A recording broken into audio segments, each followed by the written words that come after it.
Salve, salve galera, seja bem-vindo a mais um TDZ. Eu quero começar fazendo uma pergunta com calma e sem pressa. Quando você escuta tênis artesanal, o que vem na sua cabeça? Seja sincero comigo. A maioria das pessoas responde automaticamente costura, linha, tecido, algumas coisas simples, né?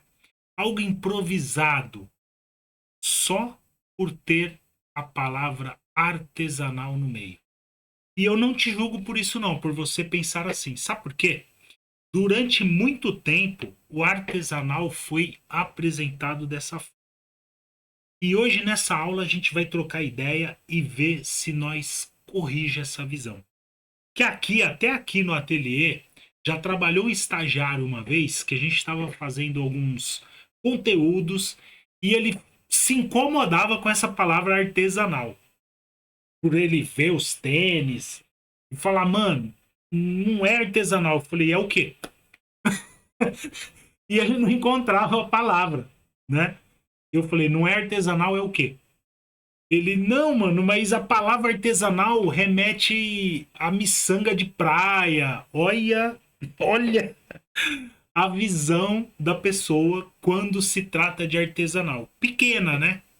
E nada contra uma pulseira de miçanga, porque eu já vi tênis de marcas de luxo feita totalmente com miçanguinhas, aquelas micro miçangas, e ele custava nada mais e nada menos que R$ 27.000. Não existe máquinas para fazer, pelo menos eu desconheço. Então, o trabalho artesanal. O artesanal é o que dá valor às coisas feitas manualmente, ou até em escala, mas não em grande escala, né? Porque não tem como. Precisaria de muitas mãos. Então, justamente por isso que o artesanal, diferente do que muitas pessoas pensam, tem valor. Porque entender o que realmente é fazer um tênis artesanal muda completamente seus resultados. Antes mesmo de você encostar, cortar qualquer material. Porque eu sou Alexander Ieso, especialista em tênis artesanal, e eu te ensino a fazer tênis artesanal do zero e faturar até um K por par. E olha só, hoje nós vamos pegar tudo isso e fazer com que você enxergue que é possível transformar este fazer manual em algo estruturado com valor percebido e que pode te sustentar no mundo real, chegando, em muitos casos, a um par, pagar o mês. Fica aqui, se você não segue o canal, já dá um curtir aí, seguir, ativa as notificações para você não perder mais nenhum conteúdo e ficar por dentro dessa coisa maravilhosa que é fazer tênis artesanal e ver o que é possível, as maravilhas que você vai ver sendo feita e mostrada por aqui. Então vamos lá. E o primeiro aprendizado dessa aula ela é muito simples, mas também muito poderoso. Tratar tênis artesanal somente como costura. Ah, costura, o resto é tudo gambiarra e tal. Não, não, não. É o erro número um de quem trava e se frustra. Ou até abandona, como eu já vi casos, o processo no meio do caminho.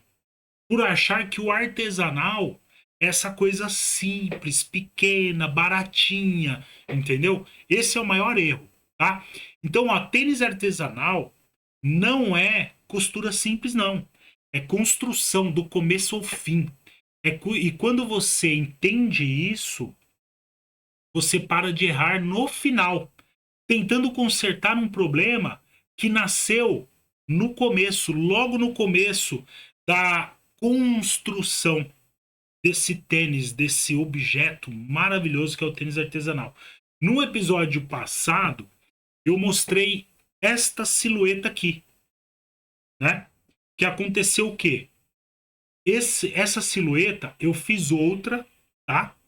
Que Não mudou nada. Não mudou nada. É a mesma modelagem, é a mesma sola. Deixa eu pegar ela aqui para te mostrar e você entender se é a primeira vez que você está por aqui. Olha só, essa aqui foi a primeira construção que eu fiz justamente do jeito que eu projetei, do início ao fim. A única coisa que aconteceu aqui foi eu customizar o brasão aqui que eu coloquei, ó, campeão Copa do Brasil 2025. Não preciso falar quem foi, né? Então aqui, e as cores, né? Peguei as cores de uma das camisas, né? Que é Total 90, então tem tudo a ver com a silhueta que eu fiz aqui e tal. Só que aí os passadores eu tinha feito com aqueles fitilhos, ó. Esse macarrãozinho aqui, ele chama cu de rato. Eu pego aqui num armarinho próximo na minha região. Então eu peguei e tal. Aqui, nessa cor branca, eu não encontrei. E aí, automaticamente, eu já tive que pensar em uma solução, numa alteração. O que eu faria? O que eu vou fazer? Então, vou falar, vou fazer o furo normal, né? De passar o cadarço, o furo convencional. Então, furei de um lado, que é óbvio para mim, furei. Quando eu fui furar do outro lado, eu marquei e falei, poxa vida, peraí, como que o cadarço vai voltar para lá, pro outro lado, né? Porque quando você pega um modelo convencional, ó, aqui, este modelo aqui, ele é fora de eixo, ó, ele não tem língua, ele não é aberto, ó, ele é fechado. Olha que interessante. Então já muda tudo, né? Muda tudo na construção, né? No final não. Então aqui, ó, você passa aqui, passa do outro lado, você vai fazendo esse movimento, né? De um lado para o outro, até chegar no final do passador de cadarço aqui em cima. E aí você amarra. Neste caso aqui, eu fiquei pensando, como que eu vou fazer de um lado, né, de baixo aqui, é normal, ele é igual, convencional. Mas deste lado aqui eu falei, poxa, como que o cadarço vai voltar para lá? E bugou. A mente na hora, no exato momento, eu não tinha projetado isso desde o começo. É exatamente sobre isso que eu tô te explicando aqui. Só que existe processo, existe método, existe direção. Eu falei, peraí, nem tudo tá perdido. Eu já vi que existe modelos assim. Eu me inspirei num modelo exatamente assim. Deixa eu ver uma coisa lá. Porque eu nunca tinha parado para reparar nisso. Porque lembra que eu mostrei aqui, ó, como ela foi projetada? Totalmente diferente. Aqui eu criei este tipo de passador aqui. Então aqui eu projetei como que eu vou fazer, tal, papapá. Cheguei na conclusão, putz, é isso, vai ficar legal, onde eu vou costurar, onde que eu vou cortar, o que que eu vou pôr, como que eu vou prender, como que eu vou travar. Tudo isso foi sendo construído e eu cheguei numa conclusão. Beleza, tá feito. Aqui foi uma alteração, sem pensar, sem planejar, né? Eu não planejei isso. Surgiu na hora que a peça já estava pronta. E aí eu não encontrei o fitilho branco, falei, bom, vou mudar então e vou colocar o passador de cadarço convencional, né?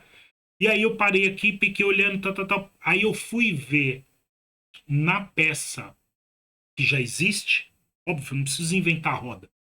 Existe referência para isso. Então eu fui ver como que passava, eu falei, nossa, olha que interessante, tem que ter dois furos. E faz sentido, né? Um entra e o outro volta, porque não é igual aqui, ó. Que a peça, o furo, ele é na borda da peça. Aqui, ó, a peça transpassa, vendo? Ó? Ele não tem língua. Esse transpasse já faz o fechamento do tênis. Então eu falei, olha que interessante, cara. Tem que fazer um furo pro cadarço entrar e outro para ele sair, para ele voltar.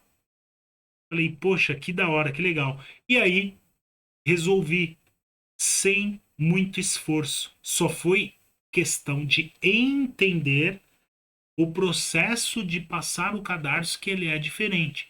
Então, tênis artesanal não é costura simples, é construção. E quando você entende isso, você para de errar lá no final. Eu não errei. Eu simplesmente, opa, apareceu um obstáculo aqui. Não um erro. Apareceu um obstáculo. Como é que eu resolvo isso? Pera aí. A referência que eu peguei tem o cadarço desse jeito. Eu não me atentei como que era tal, porque eu não ia fazer desse jeito. Eu quis mudar, né? Eu sempre achei interessante esse jeito aqui de passar o cadarço. Eu falei, bom, eu vou fazer tal. E eu criei aquele jeito ali. Beleza. Então, quando encontrei esse obstáculo, eu falei, pô, vamos mudar. Então você para de errar no final, que poderia ser um agravante, a peça tá pronta, e fala, caramba, tem que fazer de novo e tal. Tentando consertar um problema que nasceu lá no começo. Na verdade, não foi nem um problema, né? Foi uma alteração. Mas vamos considerar como um problema, certo? Então, existe um erro conceitual que eu vejo o tempo todo acontecendo dentro desse mundo, desse universo dos calçados. Quando alguém começa nesse universo, então as pessoas colocam tudo no mesmo lugar. Ah, já sei costurar, é só costura, isso aí é simples. Deixa eu te falar uma outra coisa. Costura, artesanato manual, se fosse simples, você estaria vendo milhares de pessoas fazendo isso daqui. Por quê? Isso além de renda, além de satisfação, além de status, porque um tênis dessa qualidade, que esses materiais, ele tem um valor percebido que não precisa ser dito. Ele fala por si só. Pesquisa, se você não conhece de tênis, e vê os valores dos tênis. Como se tudo fosse igual. Mas um tênis, ele não nasce plano, né? Ele precisa aguentar o peso do corpo, movimento constante, como isso daqui, ó. Se você pegar os movimentos, olha só, ele tem que aguentar todo o impacto do chão, o uso diário, chuva. Quantas vezes eu peguei chuva de moto com os meus tênis e só foi passar uma água limpa e botar para secar na sombra e tá lá intacto, certo? Então, isso muda completamente a forma de pensar o processo. No ateliê, por exemplo, antes mesmo de qualquer costura existir, já existem decisões importantes sendo tomadas. Quando eu fui criar esses tênis aqui, as decisões elas foram se formando. Às vezes levam dias, muitas vezes meses e até anos. Eu tenho projetos aqui que eu é, idealizei depois de anos, pensando como iria fazer, ou esperando a ferramenta certa aparecer. Então, decisão de forma, decisão de estrutura, decisão de sequência. Deixa eu te mostrar aqui, por exemplo, este modelo aqui, ó, que eu chamo de Bigfoot. Ele é um tênis diferente, ó. Olha, deixa eu pegar o mesmo tamanho de pé para você ter uma noção de proporção, ó. A numeração é a mesma, 42. Mas olha a proporção, olha a sola. Olha a proporção de tamanho, ó. Vendo? Olha só. Mas lá dentro o pé fica como se tivesse num calçado convencional, normal. Então tudo isso não é aleatório. Não nasce aleatório, ó. É, formas e modelos. Ó, aqui outro, ó. Tá na forma ainda, ó. Isso é estudo. Isso aqui tem mais de anos que está sendo feito. Então tá estudando solado, tá estudando material, tá estudando forma, tá? Para que você entenda que não é aleatório. Ó, isso daqui é coisa já old school, já são coisas mais antigas, né? Silhuetas que eram feitas lá dos anos 90. Eu falei, putz, tinha um tênis que eu gostava pra caramba, que o cano é mais longo, é mais alto. Então, olha só. Aí eu fiz aqui Ou vou fazer para ver. Então, tudo isso para mim hoje é um estudo, né? Um acervo que eu tenho aqui para justamente ir vendo essa mudança, essas possibilidades. Pô, peraí, eu tenho um modelo aqui que nem eu expliquei aqui da furação do cadarço. E quando alguém entra achando que é só costurar bonito, ela já começa a errar, sem perceber. Porque o erro, ele não aparece na hora. Ele aparece depois. Se você não se atentar a algumas coisas, não adianta costurar bonito. Quando você acha que tudo de artesanato simples, tudo que tem no artesanato é coisa simples, você ignora a complexidade do objeto. Tênis não é enfeite, ele é estrutura em movimento. Eu mostrei aqui, ó. Ó, ele tem que resistir, ó. Ele tem que resistir a isso, ó. Olha aí, ó. É couro. Amassou. Voltou para o estado normal. E tudo que funciona no mundo real exige processo, método, cuidado. Então, e entra um conceito que muda completamente a forma de enxergar o tênis artesanal.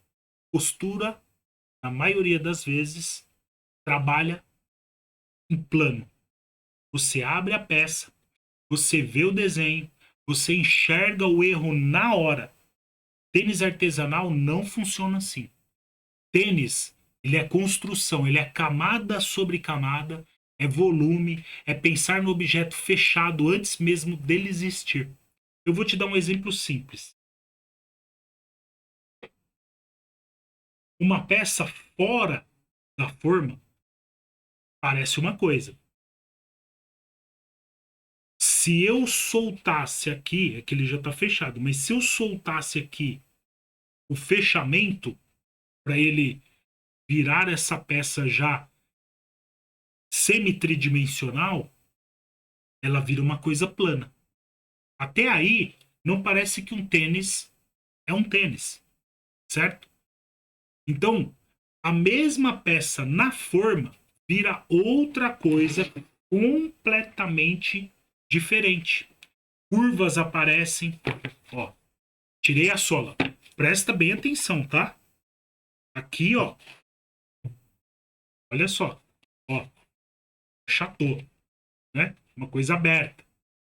Então aqui eu já tenho ele na forma. Na hora que eu encaixo a sola, já basicamente ele vira um tênis, certo? Mas vamos colocar ele num processo anterior a virar um tênis de fato. Então aqui ele está colocado na forma. Olha só. Ele já cria curvas, né? Ele já cria movimento. Tensões aparecem. Se tiver erros aparecem, que nem a Tab aqui tinha ficado baixa, aí eu consertei, isso aqui já é a piloto. E muita gente tenta resolver isso no acabamento. Então, mas o problema não está ali no acabamento. Ele nasceu lá atrás, na decisão inicial. Por isso eu repito, tênis artesanal não é costura simples, é construção. Você tem que entender o processo da construção para que você projete e faça isso virar uma coisa normal. Costura normalmente trabalha no plano, né? Tanto que a maioria das peças que são costuradas, você vê sendo costurada onde? Numa máquina reta, não é isso? Uma máquina de calcador plana e reta. Tanto que chama máquina reta, certo? Tênis artesanal ele trabalha em volume. Ele é uma escultura. Camada sobre camada. E isso não exige o dom, não, tá? Isso exige entendimento de processo. Tanto que você pode fazer ele costurado à mão, você pode fazer ele costurado à máquina reta, você pode fazer ele costurado com máquinas é, próprias para isso. Uma máquina de coluna, que é a maquinário que eu uso aqui, tá? Por quê? Porque você entende do processo. Você decide lá no começo o que você vai fazer e independente da forma como você vai costurar, você vai conseguir chegar no êxito, na execução da peça. Deu para entender? Então, ó, eu aprendi isso como? Errando e errando bastante. No começo eu achava que o problema era capricho. Nossa, se eu caprichar vai ficar bonito. Então eu pensava que era acabamento, que era costurar melhor, mas não resolvia. Tanto que eu fiz muita costura manual e eu achava que a minha costura manual era feia. E por isso não ficava bons tênis. Até eu comprar minha máquina e ver que o erro continuava. Então depois eu achei que era o material. Não, é o material. Vou trocar o material porque esse material é difícil de costurar. Minha máquina não era uma transporte triplo como é hoje. Então minha máquina não costura em determinados momentos ali que o material fica grosso, pesado. Aí troquei material. O erro continuava. Também não era. Até eu perceber algo importante. O erro quase nunca estava no final. Ele estava na sequência errada, na decisão errada de fazer o que eu queria fazer, na falta de entendimento do todo. Porque não é só costura. Lembra? Não é só costura. É uma construção, existe camadas, existe processos, etapas. E quando você entende isso, algo muda. Mas muda da água para o vinho. Você para de se culpar e começa a estruturar. Estruturar tira peso. Estrutura devolve controle. Quando você tem estrutura, não só estrutura física, eu estou dizendo aqui, tá? Ter máquina, tá? O Ieso faz esses tênis aí, porque o cara tem bordadeira, o cara. Já fiz tênis bordado sem ter bordadeira. Mandei bordar fora, mas eu sabia do processo. Então muita gente acha que trava por falta de talento. Mas na maioria das vezes é falta de estrutura. E estrutura não limita, a estrutura só dá segurança para criar. Porque quando você entende do processo, a estrutura que eu estou falando é a estrutura total para a construção do calçado. Você pode fazer N calçados maravilhosos, até produções, se você sabe da estrutura. O que, que você tem que fazer, quem que você tem que contratar para fazer o que para você. De repente você não precisa nem ter um ateliê, mas você cria. Você faz isso de uma forma que é o que a indústria faz, né? A indústria contrata designers. Tanto que existe hoje collabs com cantores. Cantores que são designers de calçado, porque gostam daquilo, gostam de moda, gosta de criar. Então não tem nada a ver você estar dentro de uma faculdade, nada contra, para aprender a desenhar calçado, para fazer calçado. Nesse ponto que muita gente trava. Pensa assim, isso é complexo demais para mim. Mas presta atenção numa coisa, complexidade não exclui ninguém. Complexidade ela pede apenas processo. Dirigir um carro, por exemplo, é complexo ou não?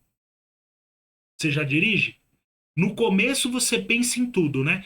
Nossa senhora, é três pedais, né? Com exceção dos carros modernos agora que são automáticos. Dirigir ficou a coisa mais fácil do mundo.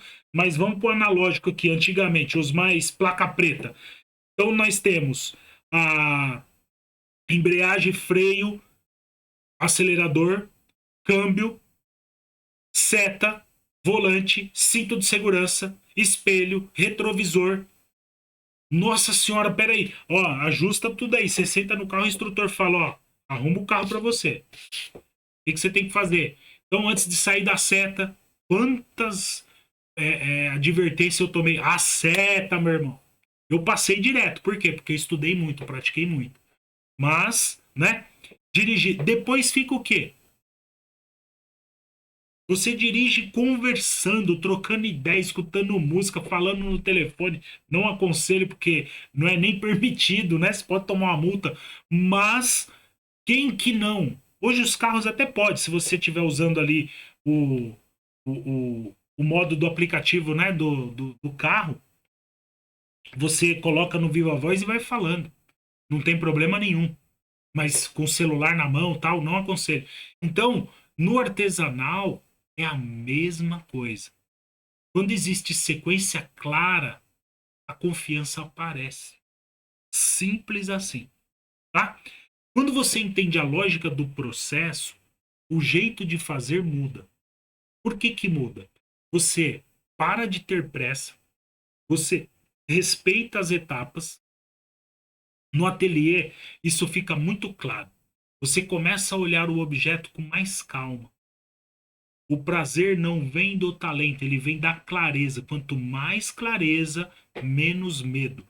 Eu estava fazendo esse exemplar aqui, ó, ao vivo. O episódio está no ar. Eu estava fazendo ao vivo, eu falei, opa, não preciso fazer bonito, preciso fazer correto. Gente, peraí, deu chabu aqui, eu não pensei nisso. Só um minuto. No episódio seguinte eu trouxe a solução. Expliquei, tô explicando para você aqui, ó, novamente. O que que aconteceu e qual foi a solução. Eu falei, opa, peraí, clareza. Quando você tem clareza, você tem segurança. O medo não vem, ai meu Deus, eu vou furar, iria errar. Porque eu iria fazer com medo, eu ia fazer inseguro. Então, dúvida vai gerar problema. Então, o que que eu fiz? Pausa. Gente, eu vou ter que ver, estudar isso aqui melhor. Peguei uma peça, furei uma peça, um pedaço de couro para ver o movimento e entender. Nunca tinha feito esse tipo de passador. Não tem problema nenhum. Até porque criações são sempre criações, é uma coisa nova. Isso é modelo novo, isso é modelo novo. Tudo isso é modelo novo. Então ainda eu estou me familiarizando com o processo dele. Às vezes uma coisa que nem isso daqui já muda disso daqui, que foi o que eu parei. Então, mas você tem clareza, você sabe fazer todos os materiais, o processo de montagem, o processo de construção, isso aí não muda. Agora, um detalhe, opa, peraí, esse passador é diferente, deixa eu analisar aqui, até porque a peça estava pronta. Se eu errar, eu perdi a peça toda. E não tem necessidade disso. É só atenção. Então, quando um tênis ele é bem construído, isso é sentido, é valorizado, mesmo que a pessoa nem saiba explicar. Por isso, o artesanal, quando feito com método, ele pode se sustentar e gerar muito retorno. Não por milagre, não, tá? Mas por estrutura. Você estruturou o método, internalizou essa estrutura em você. Você sabe. Peraí, calma, e vai vir a solução. Você não tem pressa, você não trabalha afobado. É porque não tem o porquê. Se você já criar algo manual, entenda isso. Você não começa do zero. Você só muda o objeto, tá? Então, e é isso o que eu ensino aqui. Pessoas comuns que a entender que fazer tênis artesanal do zero é mais que possível. Simples porque tem método. Simples porque tem clareza. Simples porque eu já passei por tudo e me especializei. E tudo isso com visão de longo prazo. Eu tenho eu tenho um plano onde quero e vou chegar com esse projeto TDZ que será assim a longo prazo, eu digo, sabe? De ver essa construção e falar, mas nem sempre foi assim. Porque precisou adaptar processos, máquinas, materiais, tudo isso para o manual artesanal. Só que tem uma coisa que é muito importante e relevante você saber. O artesanal está, não é em moda, ele está sendo visto o valor real que ele representa. Uma coisa feita à mão, ele tem significado, porque quando a pessoa pega, vê o acabamento, os materiais que são possíveis fazer. Eu mostrei em outros episódios uma customização do Vecna que eu fiz, que eu usei látex, que é usado para o cinema. Eu justamente quis fazer uma coisa voltada para a arte. Foi surreal, tá?